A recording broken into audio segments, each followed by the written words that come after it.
السلام علیکم ورحمۃ اللہ وبرکاتہ۔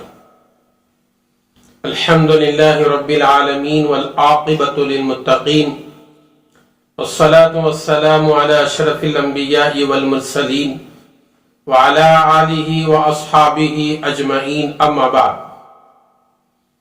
محترم سامعین و ناظرین، آئیے آج یہ بات معلوم کرنے کی کوشش کریں گے کہ شریعت مطہرہ نے چھپکلی کو مارنے کا حکم دیا ہے یا نہیں۔ بہت سارے پرانے لوگوں کے ذہنوں میں یہ بات ہے اور یہ بات عام ہوتی ہوئی جا رہی ہے کہ چھپکلی کو مارنا جائز نہیں ہے۔ یہ لوگوں کے خیالات ہیں۔ اب ہمیں ادھر احادیث میں دیکھنا ہے آقا نامدار صلی اللہ علیہ وسلم نے کیا اسے مارنے کا حکم دیا بھی ہے یا نہیں۔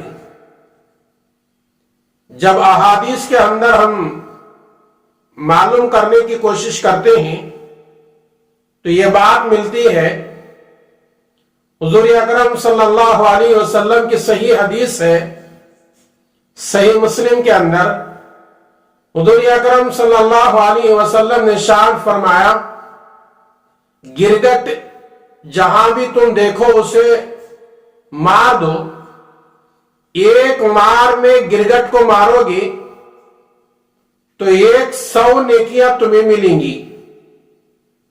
اب حضرات علماء نے یوں لکھا ہے، گرگٹ کے شکل کے جتنے بھی قسم ہیں، وہ گرگٹ بھی ہو یا چھپکلی بھی، چھپکلی کو بھی ایک مار سے مارنے پر اللہ تبارک و تعالی 100 نیکیاں دیتی ہیں، اور جتنے مار زیادہ ہوتے جائیں گے اتنے نیکیاں کم ہوتی جائیں گی۔ تو حضرات علماء نے صاف مسئلہ لکھا ہے، چھپکلی کو مارنا جائز ہے، اس لیے کہ اس کے فطرت میں انسان کو نقصان دینا ودیت کیا گیا ہے۔ اس کے فطرت میں انسان کو نقصان پہنچانے کا مادہ ہے، اس لیے چھپکلی کو گھر میں اگر کوئی مارتا ہے ایک مار پر تو اللہ تعالیٰ اسے 100 نیکیاں دیتا ہے، اور مار جتنے زیادہ ہوتے جائیں گے نیکیاں کم ہوتے جائیں گے۔ اور ایک روایت سے یہ بھی پتا چلتا ہے، جب ابراہیم خلیل اللہ علیہ السلام کو اس وقت کے بادشاہ نمرود نے آگ میں ڈال دیا تھا، تو اس وقت میں چھپکلی اس آگ کو تیز کرنے کے لیے پھونک مار رہی تھی۔ ایک روایت میں ہے کہ گرگٹ اس آگ کو تیز کرنے کے لیے پھونک مار رہا تھا۔ دونوں قسم کی روایتیں موجود ہیں، اس لیے چھپکلی کو مارنے کا حکم ہے، اسے مارنے پر اللہ تعالیٰ اجر و ثواب بھی دیں گے۔ اور دوسرا مسئلہ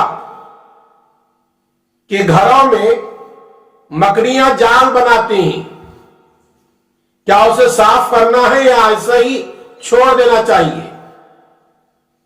بعض لوگوں کے ذہن میں یہ بات ہے کہ مکڑی، جب حضور اکرم صلی اللہ علیہ وسلم ہجرت فرما رہے تھے، غار ثور میں داخل ہوئے تو مکڑی نے آ کر غار کے منہ پر جال تان دیا تھا، اس لیے مکڑی کے جال گھروں سے نہیں نکالنا چاہیے اور مکڑی کو نہیں مارنا چاہیے۔ یہ بات بعض مسلمانوں کے ذہنوں میں بات بیٹھی ہوئی ہے۔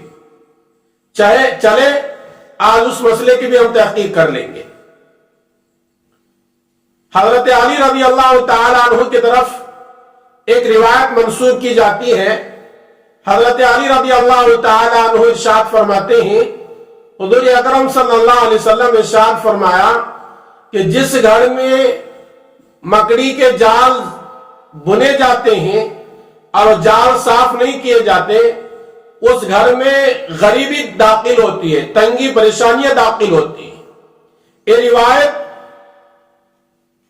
ایک حساب سے ضعیف روایت ہے، لیکن علماء نے اس کو بھی حدیث کے درجے میں رکھا ہے۔ اس لیے گھروں سے مکڑی کے جال کو صاف کرنے میں کوئی حرج نہیں، ضرور صاف کرنا چاہیے۔ اسلام پاک صاف رہنا سکھاتا ہے، اور مکڑی کے جال گھر میں بنے رہنے سے گھر گندا ہوتا ہے، اسے صاف کرنے کی صاف شریعت میں اجازت ہے۔ اب رہا مکڑی کو مارنا کیسا ہے، تو علماء لکھتے ہیں کہ مکڑی کے دو قسمیں ہیں۔ ایک زہریلی مکڑی ہوتی ہے جو جنگلوں میں یا زمین میں جہاں پرانی مٹی ہوتی ہے، وہ مٹی نکالنے سے زمین کے نیچے سے کالے کالے شکل کے بڑے بڑے مکڑی نکلتے ہیں، یہ زہریلی مکڑی ہوتی ہے، اس کو مارنے کی اجازت ہے۔ اب رہا گھروں میں جو چھوٹے چھوٹے مکڑیاں آتی ہیں، اسے مارے بغیر دور بھگا دینا یا گھر سے نکال دینا یہ بہتر ہے۔ اگر کوئی مارتا بھی ہے کوئی حرج نہیں ہے۔ ان مسائل کو یاد رکھیں اور ان مسائل کو دوسروں تک زیادہ سے زیادہ شیئر کرنے کی کوشش کریں، اس لیے کہ یہ بہت اہم مسائل ہیں، لوگ اسے نہیں جانتے۔ آئیے اللہ سے دعا کریں گے رب العالمین مجھے بھی، میرے ان باتوں کو سننے والوں کو اور ساری امت محمدیہ کو کئی سنی ہوئی باتوں پر عمل کی توفیق عطا فرمائے۔ آمین۔ السلام علیکم ورحمۃ اللہ وبرکاتہ۔